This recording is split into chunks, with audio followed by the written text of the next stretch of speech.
Walaba abantu. Mukwano ngwana nasigala bwomu. Bantu bakwabulira. Everyone, even my family. Bro. Chari terrible. Gomanje nali mbeera. One. Oyinajiwe kyotawulya ko TVM mu Uganda. Bakola ba presenter bali bakwano bange nnyo benakola nabo. Bankola ko interview nti nabweddalu. After ebebe no bitamu o isolate nzo inajo oli mu kwebuildinga buto. Ogenda okulaba TV ngalega ntero omuntu kyaga yagweddalu bamulengeddeko ye munyonyo nga yambala tambadde sati ngobiraba ku TV bro. Ngoina n'abaana abakulu. Nabeeka gye bali balaba TV. Balaba ebintu ebyo.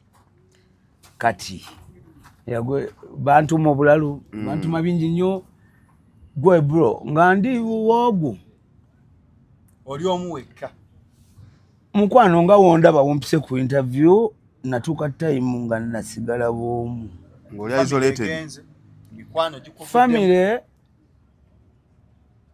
ngegenze mikwano gigenze buli kimu kabera omuntu yali akola ki mukwano nga ntambula bwomu abakimanyi bakimanyi jasi nga naye abantu ebulaya abamu abampulirwako oba ekisaawo babaani ne bakuwayo kyebakuwa kati nojja nobeerako somewhere n'olyoka olaba abantu wajjayo wali abakusonga musoga najjawo omuba nakubuuzaako n'agenda oba nofuna biki naye nze buuza abantu era okuva ku olwo nayiga ekintu ky'okubeera obwomu tereeza nze omuntu yatambulanga n'abayimbi nga nzima nejawaaba ntambula biki nga ntambula bwomu buli wamu nnyingira bwomu nga lee kati jjukira nze nayigamu ekyokunywa ekyo nkinywedde akabanga simala so agivaako ku speed nga nina amabaala nga nomadi nina okugendayo komu nkole ki kubanga nali nesengayo saidi zeggaba nga gye neekweka kati nomadi nga ebbaala ennungi eri okumpi eri kugaba road era babuuze kobuuze management abantu bangi bo balowooza mu ddagala lyaffe ery'obutonde okuva edda abantu bakozesanga nkola ya kizaala gumba mu India omuti guno gukozesebwa nnyo nga enkola eya family planning ate era naffe ku Biva Organic bangi batera okutubuuza temirayo nakyo family planning ku Biva Organic tugukozesa omuntu tujja ne tumulagirira bulungi bw'asobola okugukozesa ate enkozesa yaagwo nnyangu oil ono ayamba nnyo okukola ng'enkola ey'ekizaala gumba ate nga yeesigika omuntu etajja kuleeta side effect era gwe omukyala ayina mugamba nkozeseza enkola endala ate nezintiisa ni mutyono mulungi nnyo okukola nga birth control method ate eri reliable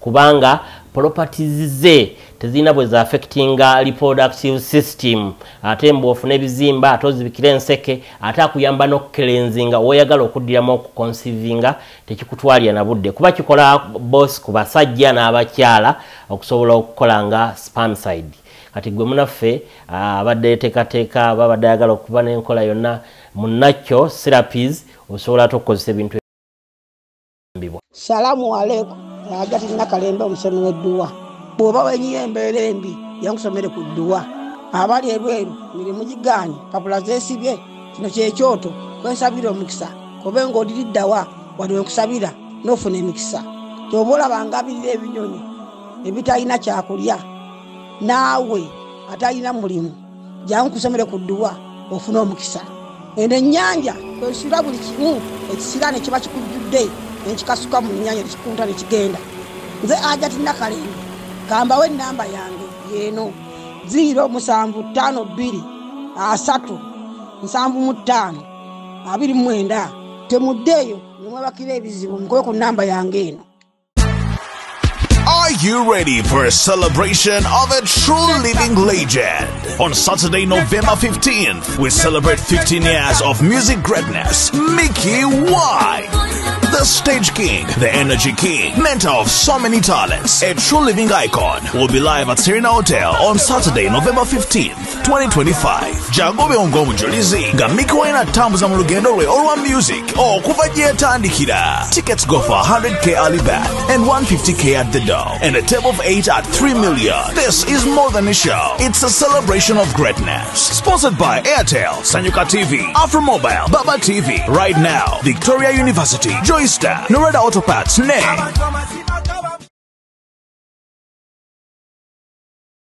The views and opinions expressed on this channel are those of the individual contributors and do not necessarily reflect the official policy or position of Shalom 256. Any content provided by our contributors is of their own opinion and is intended for informational and entertainment purposes only. We encourage viewers to conduct their own research and consult with qualified professionals before making any decisions based on the information presented on this channel. The Big Papa. Okay. Welcome to Shalom 256 is happening with Tugamba. As well as Tugamba, it is happening. When you're all Shalom 256, don't forget to subscribing and kujukiza bera ko mpola obengo saka kade remember singa chintu chonna. Leo nakulwanja ulo ndina abasajja abamanyi mu industry omu azayogerera abayimbi wayogera kiri atomulala muyimbi manager muwandisi byonna obula tutambudde ffe konya kwa tulinye ba tubikima mobile west ogaya ku Play Store downloadinga app eyo okunganya Mustafa kwa kitere amalwaliro factory bizimbe mujja bamala namba zesimu awo mpola ku Play Store ne ku Android oba ne ku iOS tujampola mpola. Leo sirinze kane eri no my far right is Mustafa Bukenya and we now Big Papa Chagambidwa Geoffrey Mustafa Bukenya omanyi Big Papa Mustafa Bukenya omanyi Mustafa Bukenya sio no gwan today nayo mumanyi sio omulabe yo munyumirwa nze ndi muhagiziwe yagola bwano nina star stroke osinganye serebu sajja wange era babadde alina kagwamu wano kinkutteko nnyo Mustafa ngoli wa man Big Papa sebo oli fan wa Big Papa fan wo sebo ndate mukisa gwenyina basajja buna abafani basajja ba amaanyi mu industry baba bonsane politician abati abulijjo sana mu staff anga ha staff zalawala buto akuzalwa bambirwa zalawala buto sebo nefe industry tujibaddemu ebbanga so oli Mustafa Bukenya umanyi on Big Papa ne muno kati antumaize ka friends ka friends ati ne Mustafa wakuba nkumatendo naye akagambo kae mwaka kopye nalanga ina friends of Shalom kakati akagambo kalo Shalom wachi mkopa concept yange ngenda ji akagambo by the Shalom wanyimide mukagaru bindi yako kamaso wakabulijo kamaso kalimu ebi mine twandikoze bata kubanga ndi mupapo ate ninga olabaluka nayo onolaba yange si amaso nayo onolaba geza mwolabe ato kwata mulenzi mama lenzi ayeye chero munga mubona man guys fasa sura sento balaba ne ayeye ngezeza ko kusoma ekigambo ekyo nti tubikima abaso sogafa so lero tuli ne Big Papa aine ekivu ngalumu November Mustafa tajono oludde mu industry kicho yagalo soko mubuuzaako papa no just papa soka kumwebaza okubeerawo amina okumanya okwexistinga mu industry kizibu ate bambi alivinze exemplary ade mu scandals yeah God is the greatest twagala tusaba by the way is a good example bobanga omuntu yagala okuyimba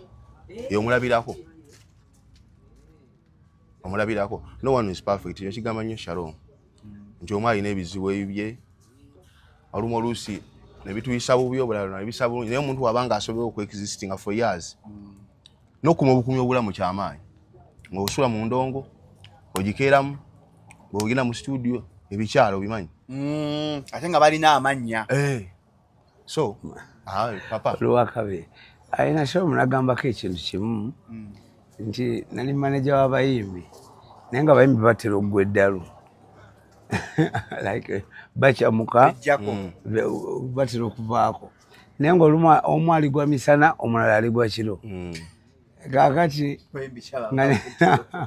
nokubeerako n'omulalu w'emisana nemanya we naddukiramu eka mpumulemu amasaawa nga 2-3 ndyoke nkwatagana n'omuyimbi aligwo ekiro kati ono anzijukiza nnyo nti mwana okwekuuma okubeerawo nti abantu bayinza okukulaba ng'oli awo ng'okola omulimu nga bagamba omusajja oyo alina omulimu mulungi naye ng'omulimu ogwo obuzibu bw'oyitamu gukola ng'olina okuddukako wano obeereko nadde omulimu anyway Mustafa agenda maaso mu Africa abantu tulaba magoba tetulaba kapito era wosanga kyagoba ali mu kamotoka ko balina walinoga sajja abo sente bafuna zaabe nenga nakuwamu mulimu gwe okuwulira ku kyokumanaginga abayimbi okumanaginga abayimbi is business stressinga nnyo andi okumanaginga kuno kulimu ebiwayi bingi waliwo okumanaginga ng'omanaginga music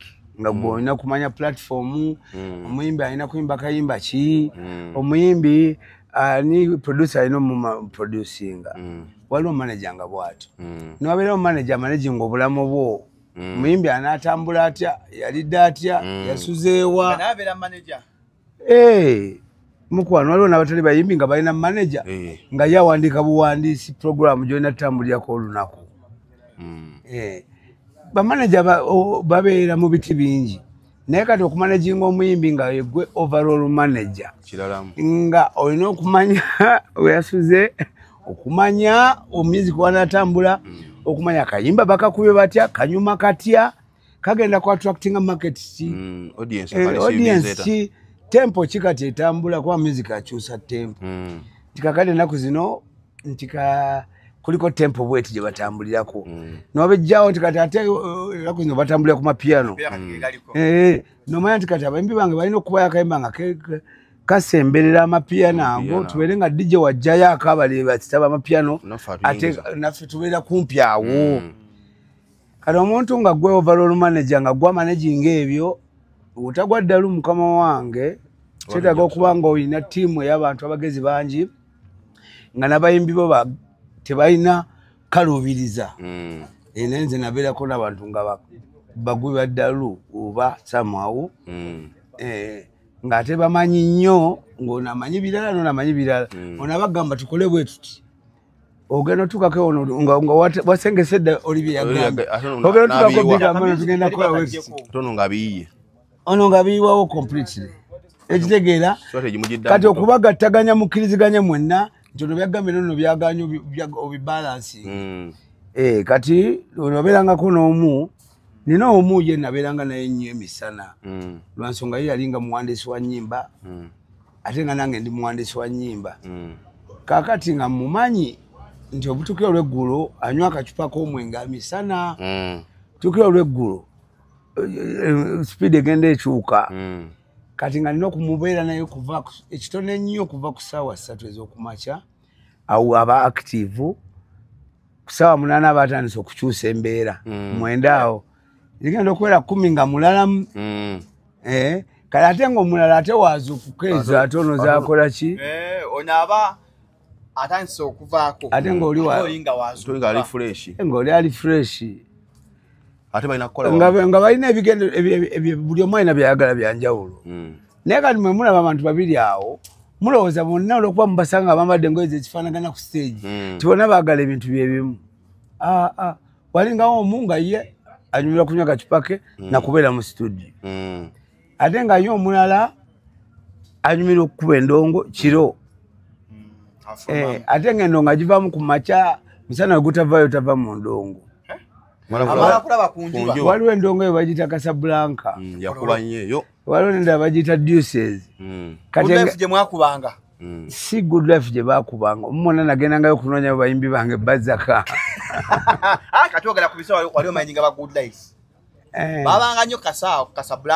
kati Casablanca kati ono omu teyabeerangayo nnyo yabeerangayo naye once in a while ng'oba waliwo olunaku kati nga y'olw'omukaaga yalubaalanga nnyo n'olwokutaano naye ng'ate naye obuzibu bwe nti ennaku 2 ezaabala zeddiriŋŋanye nti atandika olwokutaano ajja ogenda paka wagwa mu luli olunaku olw'omukaaga ayungire muli kati omusange ku Sande kyobala bamufunanga munyo obuzibu abamu bajjanga ku Sande nga ezo zibeera beza 48 hours akubye nani stop gojja ozunga omwagala ino ko kati ngakuddamuka kati ate ng'omu ye wa Casablanca ye wali mikwano gye bonna nga balina emikwano gya njawulo waliwo emikwano mitono nnyo egibagatta emikwano gyono si gye gyono ne lwakuba olumu omwasanga ng'oli nga nona interactinga nabo mwalowooza nti emikwano gye gimu kati Shalom nze nsobola okuba nga mbeera ne Chameleone naye nga mikwano gya Chameleone si mikwano gyange naye nga Chameleone we mbeera naye n'emikwano gye nnyumya nagyo bulungi naye nga siba emikwano gyange kati nakiriwe kyali kaakati ng'olumu oyinza omusanga anyumya na mukwano kumba anyumya na mukwano gw'oli si ye mukwano gwe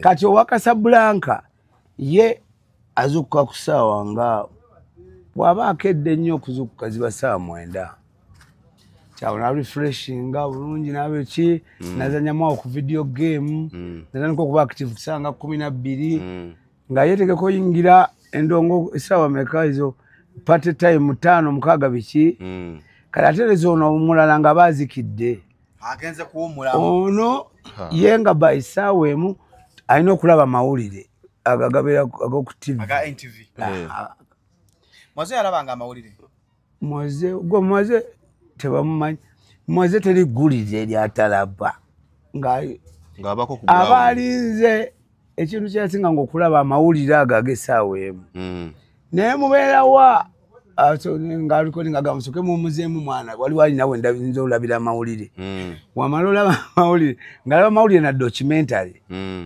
yali informed emboozi zanyumyangako yalabanga sitole z'abantu nyingi nnyo mu documentary abasajja bettabwe nnyo oba abakyala bettabwe n'okusoma obutabo obwo oba ba Shakespeare baani musomi nnyo wa bitabo kati omusajja wagamba nti musomera muntu omusajja yali mugagga mu lulimi ng'akulaga nti yali muivu nnyo moze yasoma government sponsorship ne bamutikira degree in psychology bwe wameka be wakagiraba nayo nga ya government nga tazisasulidde yali very eyakasuku yagisasula simanyi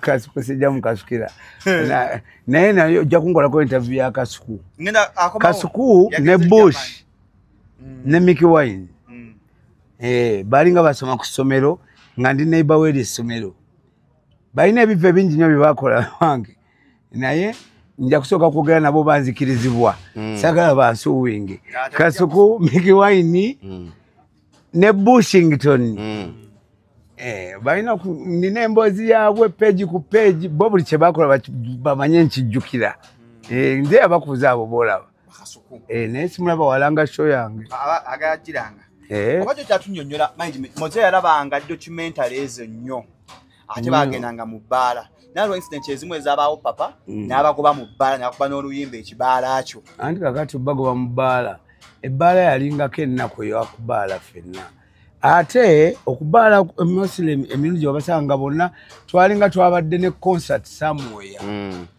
nti we twavanga mu concert nga noonadde eka amangu aba takyazzeeyo vibe gye muva nayo kubanga ttiimu eba nnene abakwano booli abooli abakozi b'ekitongole management yange kubanga nze management yange yali nnene nnyo I was working with Emma Carlos, I was working with Lawrence Labeja, I was working muliwane mukutowa Moze, amini mukuru we Franka naye oyo nze yamuwa mulimu akole nange nga ekyenjagala kubalansinga kubanga waliwo time yatuuka nga family ya Moze complaining nga Moze abbibwa sente tetuzibalansinga bulungi according ku buli omu effort gyateekamu so enforcing wa okuhayaringa mukulu we ajja abeere part of the management abeere kale balaba wa sente zaki era nga sente za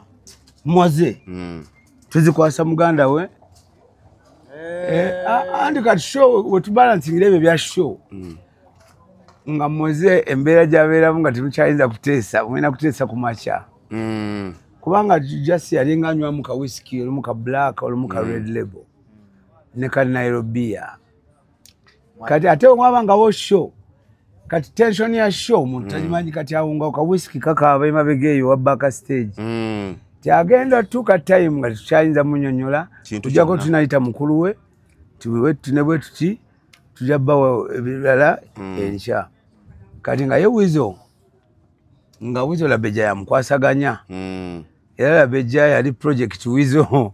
Labeja yali project Wizo. Era nga ne baba bekubye engumi. Engumi zabangawo emirundi n'emirundi.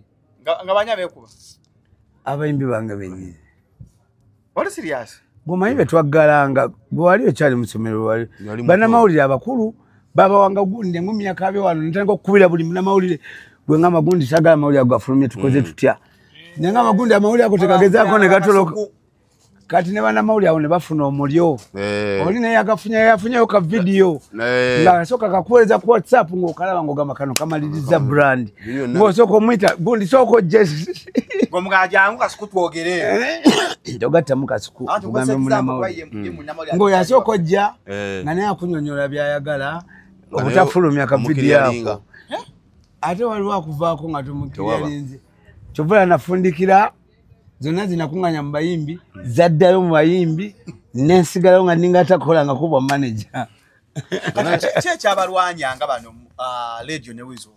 Ekyabalwanyanga nsonga gye nkugambye nti timing of entertainment teyali yeemu. Ono yabaalanga n'abantu balala budde bulala n'olinga abaala budde bulala. Kati oli omu Casablanca. Mu Casablanca asangayo ebigambo ebirala. Abantu abono balabika bakubba. Tulaba Kyaga abeera nnyo ne munno. Ate Kyaga yakola mu bya ssente zammwe. Bateeka okuba balina kye bakola ki? Bakubba. Batakumalirayo. Kati noono nga naye abaako abo baki? Abamugambe ebigambo. Kati oli afubutuka mu Casablanca akomawo essaawa ze 3:04 omusana guvuddeyo. Amala gulaba. Asanga ono yebase ku ssaawa 3 nga mutamiivu kwemu 12 abayaze okusedda. Kati amusanga mu lujja yabeeranga ne kambuleera ka tenti. Buli wagood life akamanyi n'essaawa yakayimbako ka tenti ako. Kalinga kamwe ngo amusanga yatudde dda mu ka tenti alinze nze nzije kubanga tulina enjogera gye twagambanga nti wawanisa akapande. Akapande kitegeeza men at work. Yawe yazookukanga bw'ati ng'agamba nti omuntu yenna aliwo oba omukozi wawe bamuyitanga Galasi kubira Kyaga. Ng'olumu Kyaga bamukubira ate yakava ku oli ow'omundongo. Nga nange ntaddewo ku luba lwange kati ono ali soba ye akwetaaga olipotinga naawe wakanyuka n'oli. Jjukira n'ono ow'emisana omunywerako. Onywako ate kati mu vibe biki nodukako eka nenebaka nenjoka kati ate n'oli okusobola okunyumiza emboozi ennungi okubeera nga naye munywerako. Okategedde kati tubalire ensonga ebadde ki ekyalwanyisanga. Kati oli yafubutukanga mu ndongo nga bamupakidde ebigambo bwebiti bakubbye okimanyi naluli bati wabalaba nolwe bati kati yakomangawo n'atabuka kati ng'onaamulaba bulabi bw'ati. Atabukirawo ki omuntu ate ye nga tebali ku gundi yeemu. Kati ate ali haayi nga yayagala okusumulula eŋŋumi. Banga ali haayi atera okuba haayi ye yakolamu ku training. Kubanga ye nakolanga ne training kuva nga tuli training nga mu gym ez'enjawulo. Nga tukola martial arts. Ngo training Wizo? Sinze nga nzaamu training nga batu training. Wizo amanyi martial arts? Simanyi oba ekyokunywa kyazirekamu ate. Kubanga ekyokunywa kingimu. Naye nga yali wakabi nnyo mu kkuba okwo. Kubanga yali ayiga mangu kubanga yali mutoko kunze. Naye nga tulinamu omala gajja. Papa kyalina mpakati? Wala kuba jikondo no. Yaga nkujukize ka video akamuke walaba go walaba stance eyo. wajeba ya muntu wa bulijjo oba ya muntu yakolako ku training ngalimu yalimu tease naye yo si embozi je tunywa mbozi yaffe ngenda ko kugamba nti kakati oliwe yajjanga ng'atamanya alina muki kati akozi ng'olutalo nalukozinga kwoli ali soba ate ali soba ali down jjukira awo nkyalika sinatuuka simu zankubiranga waliwo aguddeke waliwo ali ku ttaka mu baganda bo bombi waliwo ali ku ttaka wandidduse wano ne ngaba naye nfudde awo ne nkubira walimu omuvuka bamuyita Moses Kalule akola ne ba Ebons yeebaka mangu nga Moses Kalule nfa naye ngenda ku soko duke good life olabe kyekiriyo n'ogirinya ye ansookawo kubanga ye yalinga wokada ate kati nga nze mbeera kigo ye abeera awo okulebusa abala awo nga ku luwombo kati ko boda kangu amangu okutuuka good life okuva wali wabeera nenze wenanetegereza jamu kati nga ye yasooka okumpimira ne mugamba kiri kitya waliwo yetaaga okutwala ku kitanda nangamba naye kijja kuba oke yamuli oba kiri wasi nga mugamba sooka oddusewa mu ddwaliro tulina dokita bamuyita Dr. Marvin yali awo Makindi aluko mu clinic nga yabonaabona nempeereza eyo ngamba Kalule twale wa Dr. Marvin ono mbuli yebiddirira nze siri musawo wakyo mpakusa incident already yabaddewo noonya bakwataganya ku eyo department nze nzije Dr. Marvin ajja kumpa ripooti tulabe engeri ki gye tukola ki tukigattamu naye kitegeeza okumanaginga abayimbi ababiri kyanjawulo nnyo simanyi oba n'abalala be bakolagana kubanga kati babitusi bali basatu naye ndaba maneja waabwe abeera ize ndaba nga atayita mu bizibu banze bye nayitamu anti nawe wabeera nabo ngera tulaba ize bamanja bali akaweweevu nti bagenda otuuka wano ku ttebo tubalisivinga nga bye bayiseemu gwe biitirivu yes nange we mwanda wanga nga twaba oli kyobamanya sirabangako mulimu mubi ng'ogwo ogw'okuba manager naye omanejinze ani oba manejinze ki abagulaifu we bakunye obwa manager kamili wa managingako nze namajininga kamilioni before good life twafena tutandika butandisi kakati nze nga ne kamilioni twatandika nga tuli babiri kati kyali wange wanaafuuka sita nnyo nga takyasobola kukwata amasimu g'abantu bonna biki naye nga nze nina okubaawo abantu mirimu sina gikola ki ate manager obwedda tewaliko social media sibalinonya ki bino bikola in fact sali manager oba nalinga assistant lwakuba twetuuma ebintu oba bitutuuma kubanga nze oba manager obwedda bwalinga bwakukwata mirimu nakumanya appointment za muntu nakwogerana bulungi n'abantu nakwogera n'aba radio kubanga naye yalina mu karakita akekyanga kamili paka yajjako radio ayinza okuba training yagijjako yennyini omukulu omuganda wange yakopa lwakuba radio yakopa ate n'ayisaawo kamili yekyanga naye mugezi yekyanga bintu nga radio yasusangawo oba kyalinga kyakunywa kubanga by virtue of books radio yasoma nnyo okusinga kamili naye mu kussaamu amagezi mu kwekyanga kamili amanyawo okukoma nawo politician mu ekyo ekintu nti kamilioni wamanya nti yekyanza ate nnyo naawe ku makya okwetonda okubeeraawo amanya ensobi ye najja nagamba muganda wange waliwo wagaa nti kamili naye gikolesanga nga wiponi nga kubira mu bbaa nakkeera ewaka nedda naye era kyokunywa kubanga waliwo wagaa nti kamili yajja nakkuba ngeno mu bantu yawangula jasi obayinza okigamba najja nesene n'akwata we bagamba bo we bakiraba naye kobeere ggwe woba ogenda okwetondera omuntu aye tosobola fubutukayo wali buli omu weyakulabidde kati nawe oba olina okukakasa bali nti baddamu bakulaba kati nze awo nno wenakoleranga ensobi zonna batulaba tuyomba ne tutabuka buli omu najja abawi b'amagezi ne bajja bangi naye nga nze muganda wange wankubira essimu nangamba bakyagabira ebintu babitegeere twabyo bya whisky naye soko jjo nsange wano ekijjangu twogeremu ng'abantu ekifaananyi kiddemu okulabika nga batulaba tuli mu convertible kati bano bonna ababadde ba timu Chaga n'abawaga olutalo enkeera bakeera kwogera ebintu ebinyenye omusajja mulabye alina enkwe biki naye enkwe ezo zikutuumibwa tebamanyi oli kyategeeza mu bulamu bwo naawe kyotegeeza nti kakati mwemwogera mubako be mujjukira bano ababawagawaga be bataaliwo wadde nti kakati oli agamba naye nojjukirira mwabadde mukutte ekipa ya Black Label nagamba kwa Black Label mwana akakenge ye kyemumanyiko amanyi okukombisinga n'okunyonyola akubira n'okubira kangako tukaveeko kaze okwetonda akuwa n'amagezi era ebbanga eryo omusooka nembeeramu nga temukyanywa kengaako kaleeta ebizibu nga mwebuuliridde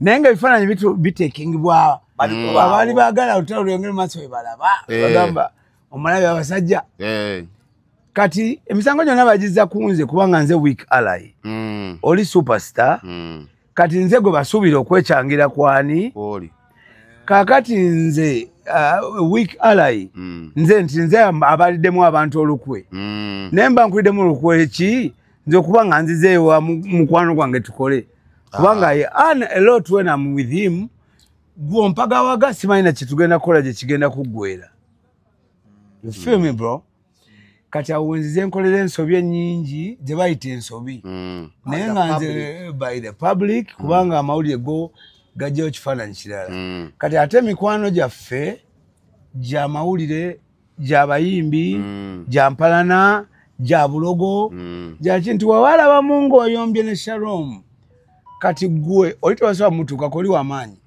gwe weak ally gwe bonna balina bye baagala okuyisawo gwe batuukirako kati nze blood nga nze sisobola simanyi kuwalana tojja kumpalanisa muntu mpaka mpuliriza byonna naye nga blood wange wanyinyonyola because I was trained to forgive and forget by my mother kakati lwakuba namala nenzijako ka don't forget ka forget nenkasimula kati I forgive but I don't forget kati nze kyali wange wenziriŋŋana naye waki munyiigira nnyo kitegeeza ate tewagala oddiŋŋane naye gwomanyi otya oba byonna byenkola sisobola bikola nga taliiwo kubanga muno bantu bangi baawukanya abantu bangi bo balowooza mu ddagala lyaffe ery'obutonde okuva edda abantu bakozesanga nkola ya kizaala ggumba mu India omuti guno gukozesebwa nnyo nga enkola eya family planning ate era naffe ku Biva Organic bangi batya okutubuuza temirayo nakyo family planning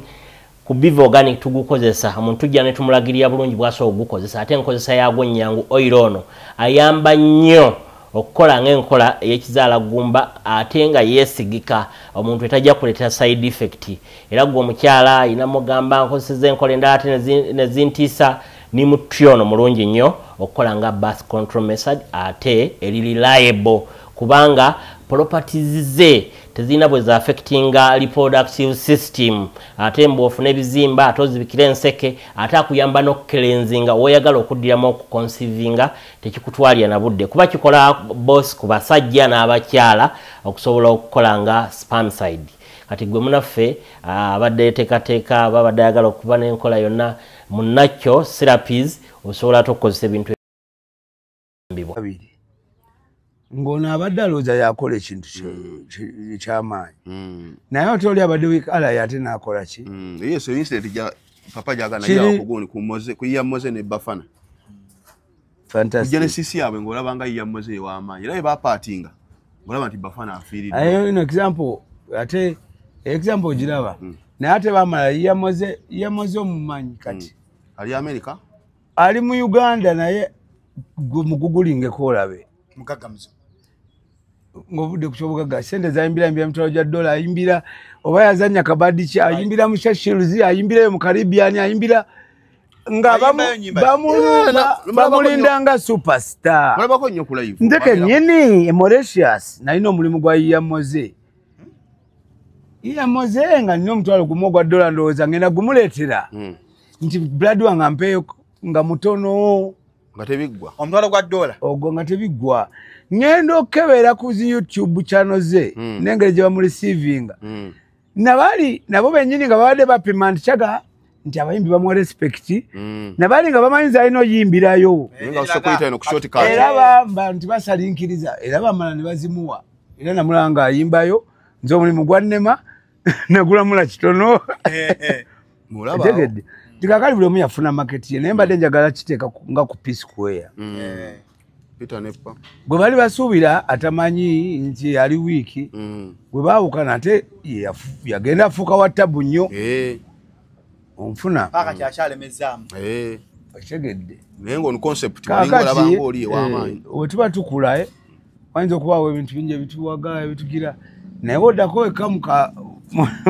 mukasenge nogamba naye wano n'olengerayo ya wabeerawo omuntu ssebo nga ye alina okukulembera gweoba omanyi ki oba omanyi ki nga alina okukulembera by nature oba by butonde oba by ki kati singa ba Museveni bali 10 kati singa tuli mu buzibu ki nga buli omu ayaga kuba nga President Museveni ekyandisobose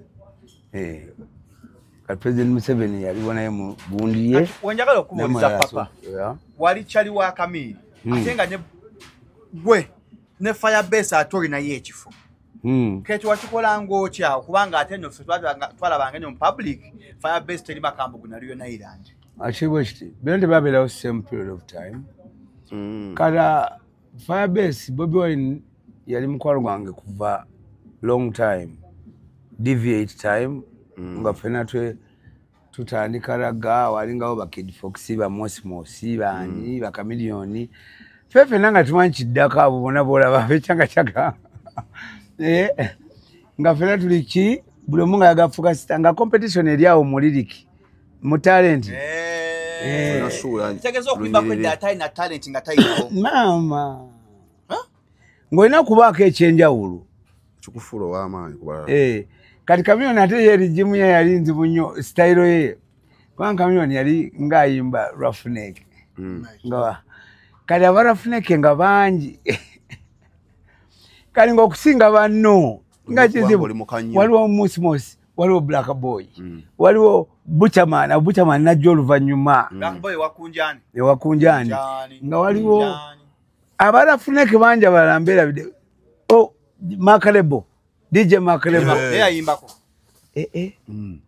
DJ Makalebo bebaali babisanya bebebisale bakamire emwe Roughneck Makalebo ojo mugamba akusumuliremu kojja muwulira azamula baali nga Spain waliwo entero mulaba wali nange mwewunya tabakubira namukko abantu kubalaga nti alina abeera waita yafuuka pole akawa ekaneesonyiwe kati esitale y'abakamiri kyovulaba abantu abaliko ekigambo Banton bangi bonna abali inspired by Buju Banton bangi nnyo wano Buju Banton inspiring abantu bangi Buju Banton ya inspiring abangi nnyo generation yaffe mu Uganda kyovulaba waliwo Ronnie Banton ne Bebe yali Bebe Banton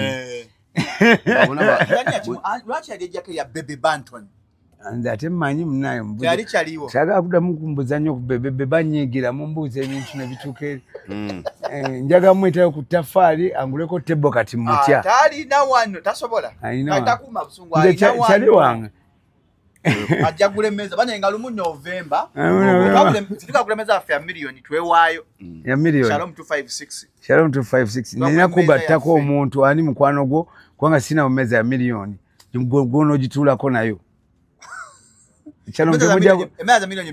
temujja kunfiiriza ninaweze milioni 2 ninaweze 3 ninaweze mpa ku milioni 2 kwambuka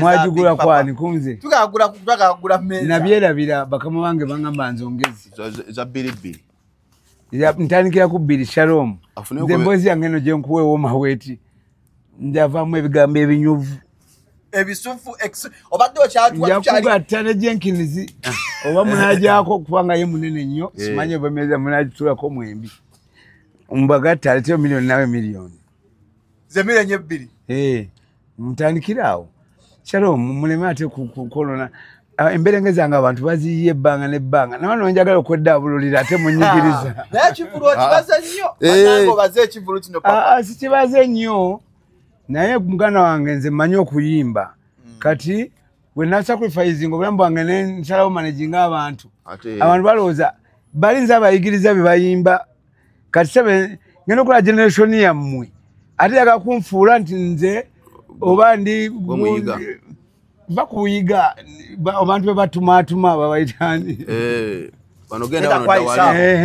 neŋŋamba sebo kyagade tikyagati bamufudde dinati kinerabidde ekigambo kyekozesa bamfuula kadeyi neŋŋamba kati kanyimbemukko era kyovula nagamba sho bagiyita friends of Chaga bafrendi bange gye bali banyiivu bulijjo bayomba nti omusajja mutovu tuyimbira laba abantu bamumanyira ali mu musajja yayimba musajja kati obusungu bwe bakuŋŋaanya neŋŋamba owaayi nabo sibafiirwa nabo gamba benesigulirako batanze okunkasuka kanziriŋŋane n'abaana bange era buyimba nabakubidde obupya tokawulidde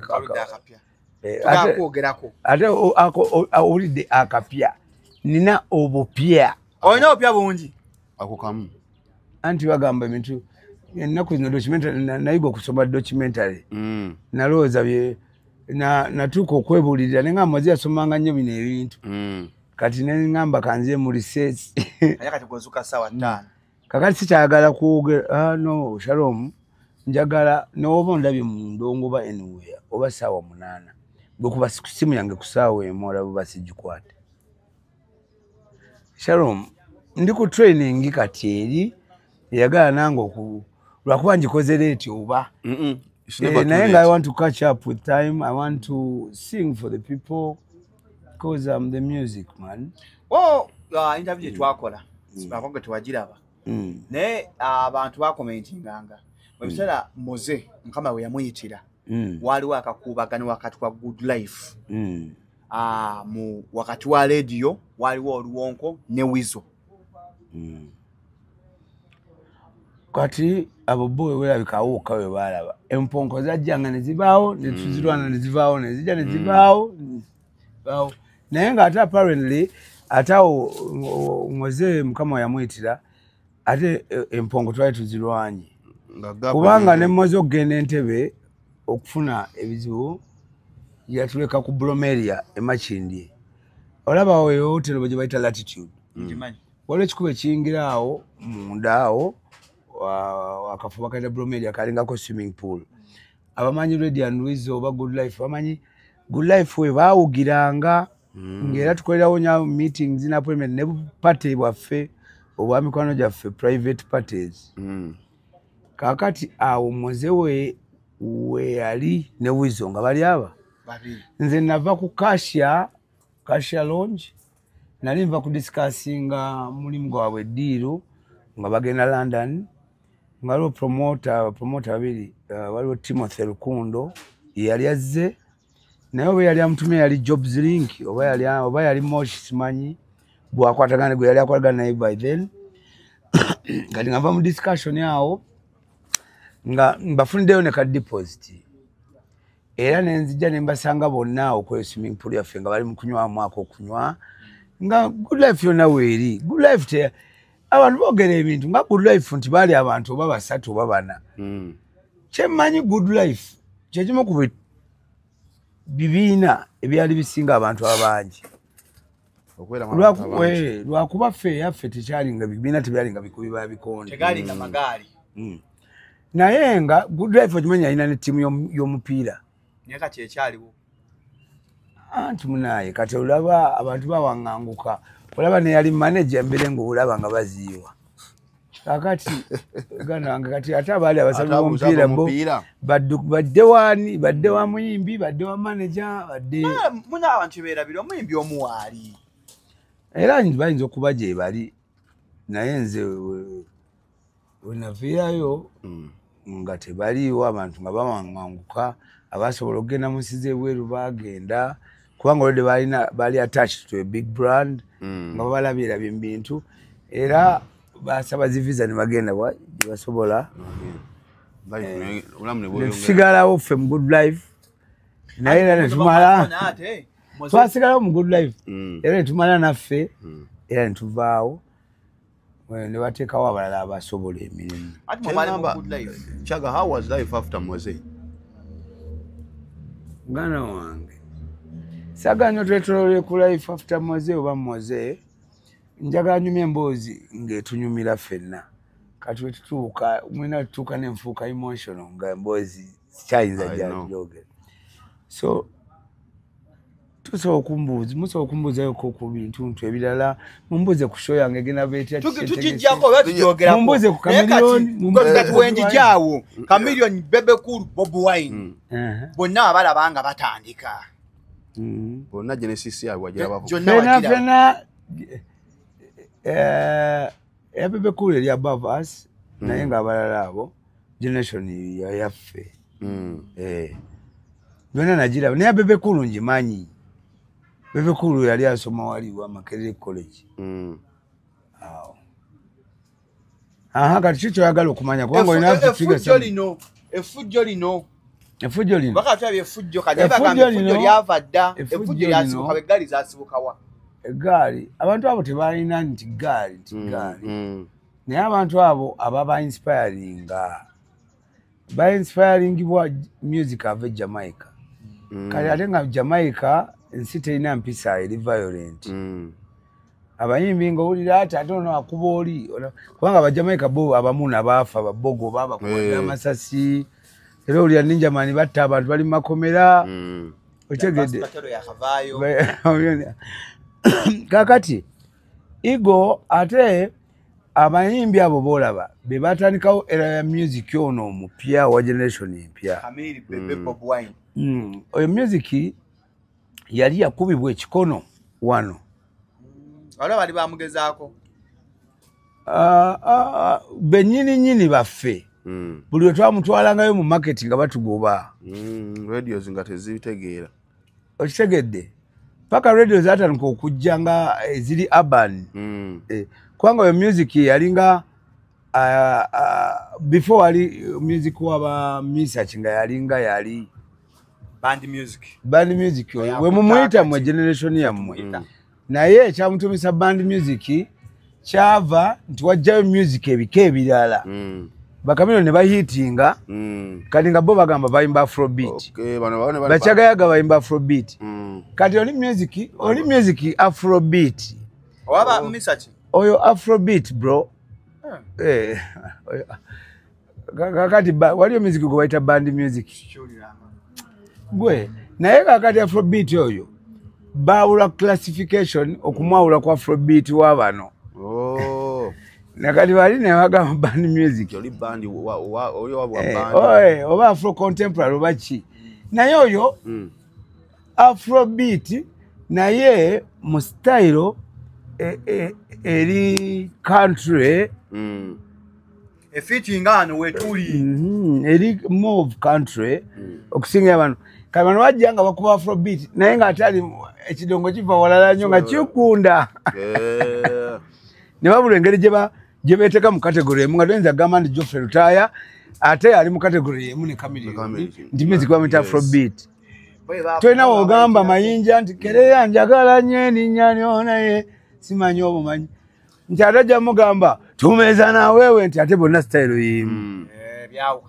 balina ate n'abasooka okutegeka za award ezo bapama award kati nabo baabulwa engeri y'okwawulamu ekintu ekyo abo bwe baleetawo akantu ako best band music kubanga kati abapama award zajjanga kyamagero zitandika mwaka ki simanyi bya myaka gendo binonyoko ku YouTube nagano kumbuza emyaka Shalom nze simanyi biri okwo ku YouTube nze nkubuulira ekintu wangula kupamwa adi papa saji wangula naye nali nominated emirundi ebiri sawangula oba gye nalina okuwangula eyakala akepaka nkajja mweno maama omulunja nampumuzo Sweet Kid yankuba akayimba awo mama oba keeko eyo Sweet Kid yagintwalako kati ate endala gye nalina okuwangula era nayo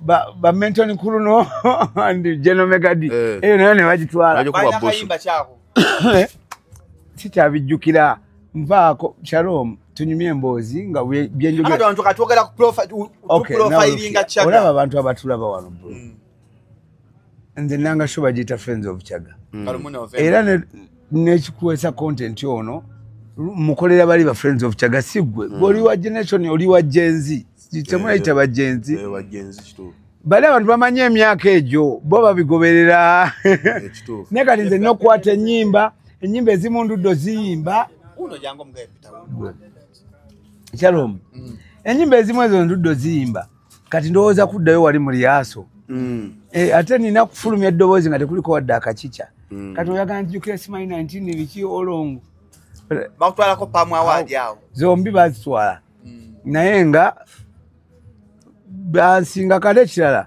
nze newunya nnyo nga bannominatinga kubanga obulamu bwange bwonna nze nali manyi ndi backup wa Jose Chameleone era n'obwo buyimba obumu nayimba nga mubuyimbi nga mugamba naye kanyongereko akayimba nga tuteeka ku alubamu ye era obuyimba bwange obusinga okuba hit buli mwaka ivu ya Chameleone buli ku alubamu ze labiki just nenetegera luvanyuma nengamba ekumbe naye nsokuba nze just aline manyi nga music teacher music biki advisor wemanyidde kule mu background ne malidde eri mu studio kugamba nti awoyise wafu gezaako wano itira wano nyaga twogera wano ku bikyala bya Amiri Bebe Cool Bob Wine waliwo abakyala abaaliwo ensi beetaawa nnyo manyi bama kulembezanga nnyo abasajja nga kyakolebwaga mu bamanager okusinga abakyala bano bayibaga mutufuna abakyala baakuba endongo yaabwe naye tebafuna recognition biseera ebyo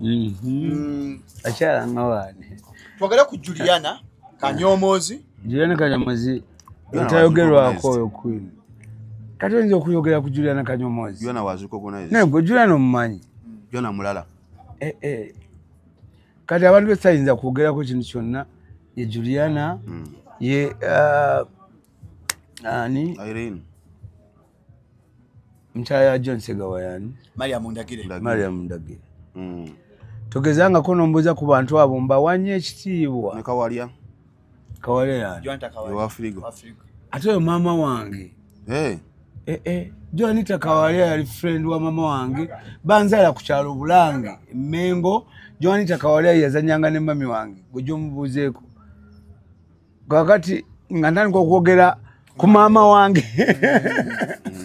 Vantegera. So, Chaga, no concept ya kadi ya show. No concept ya show. Concept I had friends. After byonna byabawo bimbadde mu jamona ba. Then I started regretting bintu bingi. Nentandika okulaba mu emabega, nentandika okulaba Chaga. Kubanga tonaliwo mwamujubisa nti Big Papa. Nentandika okugamba ne Chaga yabulirawa. Nenka mtinga ovayazi byonna benze nkola nengamba kyogamba omuntu ayinza ending up bwati ng'obulamu bwe bonna waliwo abantu ababulya obulambo bali babulya kyogamba tokimanyi kakati nendiramu emabega nempuliriza nendiramu nengenda nga ndaba ennyimba zange zonna wenkebera comment eziriko bantu boogera ki ku nnyimba zange zonna nga weza nazifulumyanga nengamba nentandika okulaba nti nakitegeeza Chaga yanyiiza abantu be aba disappointing n'atandika okukola emirimu gye batamwagalamu naye nendowooza nti egyo emirimu gye mituufu olw'okuba sikyabuukabuuka ku stage nti mbeera eri mu kubalansinga bitabo munfuddewo ekitiibwa kati ate ekitiibwa kye bampa kati batandise okijjawo buloka emukwemu batikulako emukwemu nembalamu Chaga oyo agenda buloka babeera buli omu atolako buloka 2 buloka 10 webanayitawo omwaka nabansigazaawo meka nenfuna advice bakyali bange ba Michael Bana waliwo bamwita Ivan ali awo wa bino bya bulambuzi nowabeerawo ba Jojo Chali bange kwegamba bebe naita mwawe mabega memwati bistajja kwasanguza. Byakwata kuki ku bantu bangi. Kwano jo. Ibangamba nayo manyi. Kola ekivulu. Nembagamba ekivulu ekyo nkitya kubanga mu bintu ebyo byonna ekisookebwako nakola ensobi. Ensobi zegatta ku nsobi kadali nenzija nkola ensobi emu eyasembayo nti I was engaged in a war. And nze yakola ki abantu bonna tebawulira kyaliwo ne action nze yagikola ki nze yalabikira mu ki nensooka ndabamu akatambi ako abaakatadde nembala nendaba nga awantu awo kubanga akatambi ate baakata tumaze n'okuddingana ne betulwanya nabo baakata nga tumaze mukwana akatambi ako kaateebwa nga wayiseewo wiiki 2 nga byaliwo nga tumaze n'okureconcilinga nembalamu nengamba bano abantu nga tumaze n'okureconcilinga bulungi buli omu ategedde ensobi ye then kale ate waddawo olutalo ng'omanyi nti affe tubeera banywimu ate ekyatukirawo ku bbaala nentandika okubala ononsonyiwa natuuka n'okusosola mu mawanga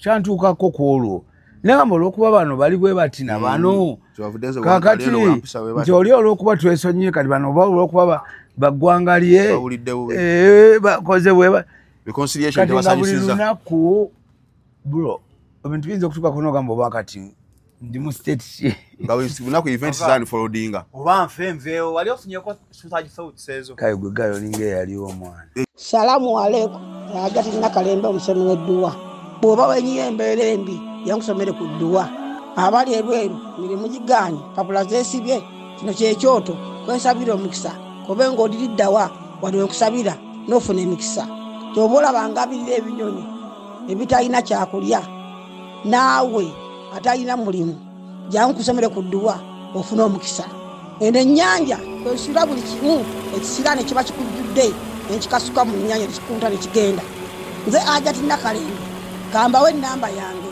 yeeno 052537529 temuddeeyo nemwebakira ebizibu mukoye ku nnamba yange eno ekisoboka nenfuna okubuulirirwa nga n'abamu ku bandi badde bakutaasa kuba nina mikwano gyange ejinza oyimirirawo negigamba kino nga bonna banneewala bwewazi ate nga bakumamu bali nabali be twali tulikonsirinze nabo ne baddamu ne bapiikinga omuliro nengamba naawe ensi esobola okukyukira bweti n'osigala ng'oli mansolo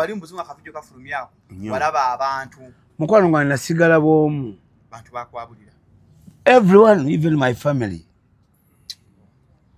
bro kyali terrible gomanyi gye nali mbeera ejja kuba story yanaku olulala one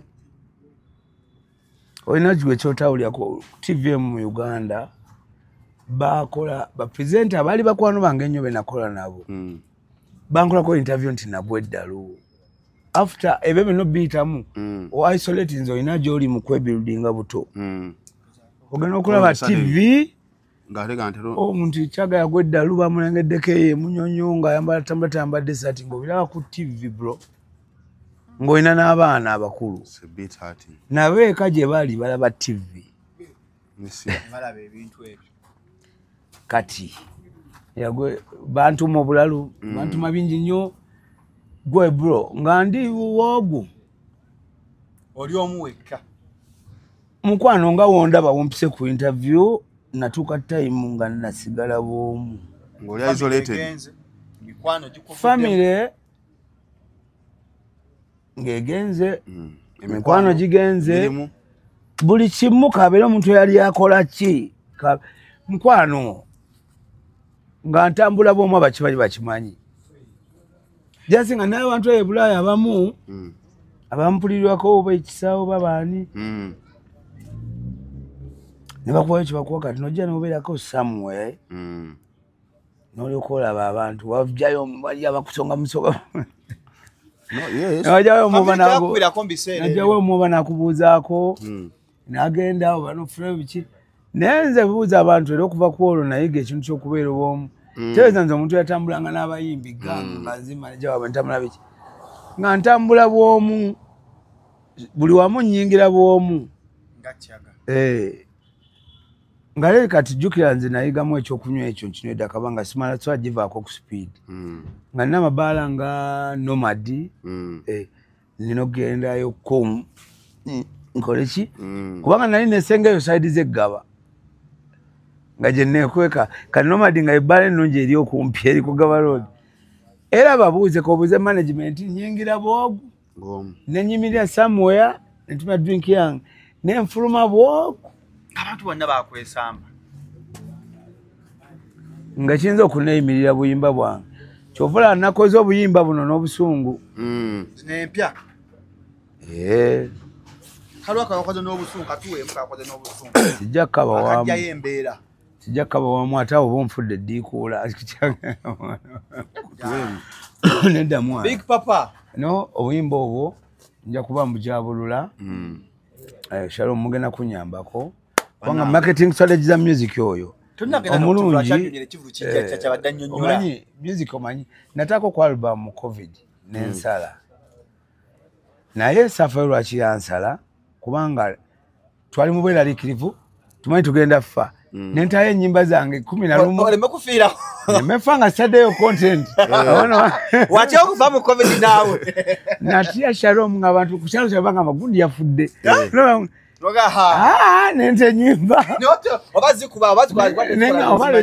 nengamba balibyerawo baluliza ndi waliwoko ku musajja omuyimbi ati naye kakati nina albamu eriko 51 songs 51 ennyimba 5 mulumu gwe nkola ennyimba 3 kunya everyday oyo mwami Jojo ababuulire oyo mbeera naye siza akuwulire kubanga kino ekikwekweto abakiteekamu omukono bamuyita siza siza walaba nga abasajja bayembera engezange zonna baziweddewo naalinya nyonyi najja nanoonya nagamba toddamu kaana na muntu toyogera n'omuntu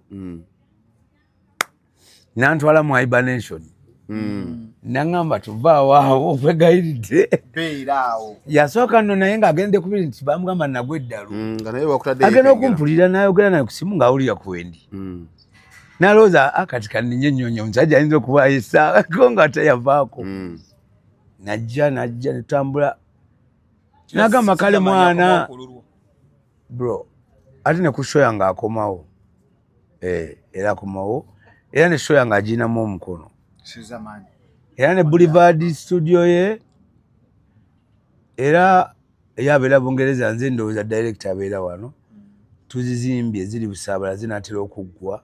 In fact, not a studio record company of Caesarman Kayemba. Era ekyamuzimbisa ezo studio Chaga. Kayemba, big up on yourself, banaye. Yagamba, omusajja ono bamanyira batya bwe bati. Blessings. Njazi kulaga neto ziteekayo. Katafuna concept mbwa yoga akola ekivulu mulondo olunaku. Tulonda naku bazibaze. Tugizeyo byonna tugenziza kubangamba ina kola Serena. Tugenzeyo muwendo gwa Serena. Ne bachali bange titugusobola. Nenga baagala ati friends of Chaga. Ebeerewo bajje bakole ki. So tuyita abantu. So mukowola abantu abo bamanyi. Gwaba bayita papa. Gwenyita mikwano jo. Nagambye olaba nagambye omfula emotion kato. Onembo zonyumya eno nzizaayo. Bongo. Banange ngalumu November 2025. This year, the very year we are in. Papa. Lugogo. Friends of what? Katikati. Yeah, katikati. Anti Lugogo. Ngogera katikati. Okay, lagiri about. Cricket of Erieri. Kati osale eno ewaita bati shopping goal. Yeah. Forest Mall. Bagamba opposite Shero. Si opposite Shero. Kulaini yemune Shero. Papa kakati eri wansi. Eri wansi. Eno wajita wata petrol station wanejiri nanyi. Okay, opposite Shero. Waliwe bayingirira okugenda mu cricket of. Basala busazi lugudo. Ngabiri mwolu. November ujya twagire papa. Ngalumu. Ona abadde. Ngalumu. Damu. Mukwano, eyo yino wano. Okalira mwengendo okuchawa nga mbadde nkwagala nnyo. Papa, gwarange. Okay. Anyway, Friends of Chaga. Ngalumu November, 1st of November. Atojja bwomu, jangu ngalumu, tubere wamu. Balinze. Ebisale. Okuyimbingira na table ya milioni 2, ninawe ya milioni 3, ninawe emitwalo 15, ninawe emitwalo 5, nawe emitwalo 10, nawe n'ebiri. Tulabani. Reservation. Esimu kweziri ku posta, kweziri ku ki. Akala kagenda ba wao. Nawe kenye basokula choka mwenzi okumbaka. Bana fenna mutuyambe buli ali awo, buli abagala chaga, akiza chaga amanyi mu ndongo yaffe. Tujja tumwagire. Tetubadde ffe kona ko olwaleero. Let us make him back on his feet. Tubikima Mobile West agenda Play Store yo app eyo. Abakunganya. Tubikima twali tumwelabide. Tubikima ono nese. Ya sponsorinze sheno. No full sponsored. Musale wange. Chali wange tuvudde wala. Manager Peter. Era bagenda kundaba nga nvuga tukutuku. Sawa yonna. Mwino kunkwasa ebisaaniko byonna. Songa kino kyenkolera bayita tubikima. Ebisaaniko tubikunganya buli wamu. Ndi omu ku ambassador b'ekitongole kino. Kyatubikima. Mugenda ya Nakalembe musomi wa dwe namba yesimu eriawo amaka bizibu tebitambula bulungi papula ziganya oli weru mwenze ka WhatsApp. Ngenda ku Bivo Organic ku 0752602427 ofune eddagala bakutenda bisabutonde abagala abalumwa amagumba osala omugejjo balumizwa ngali mu nsonga fibroids ebizimba byo munna baana biva abijanja bisabutonde. Anju gaje stress sangibwa ku Ivory ku G19 simu smartbook simu smartphones MacBook na Samsung namba yesimu kikubaawo obengo bafuna bulungi. Na mugulate ba Big Papa. Abanye basapota bange njagala emmeeza buli sponsor wange. Bambi basaponsor bo bogedde buli sponsor alito. Naye wontekayo nange basaponsor bange babiri. Banya atekeyo so. Kakati waliwo omwami bamuyita Ride Now. Wow, wa code base out. Chair Ride Now Uganda. Kakati Ride Now Uganda tuleko akatambi kanu jebya ojja kasaliramu. Kakati n'ekirala Don Jean abagala otambula totambula kiro kati nabyo nti ndabakubyo omukyala yafunye boda yo kukubo bamuse ezokuyimiriza funya Ride Now ebeera safe obeera wakabi otuuka bulungi tomala galinnya boda muganda wange bagenda kukutta ogalinnya boda nga ya mubbi neba avaga Ride Now tumanye amanya gaabwe tumanyi gye bava obeera safe tuuka bulungi akala tulina anyo omulala awo bana ba sponsor bange anti mfude emotional mbera bidde ako tugenda kakola separately nino kola sina poster yange nayo ja kunyamba okankolere yona tugenda bikola papa twanya Big Papa otunabaga bakifanya thumbnail usule bulungi mbere bulungi mweraba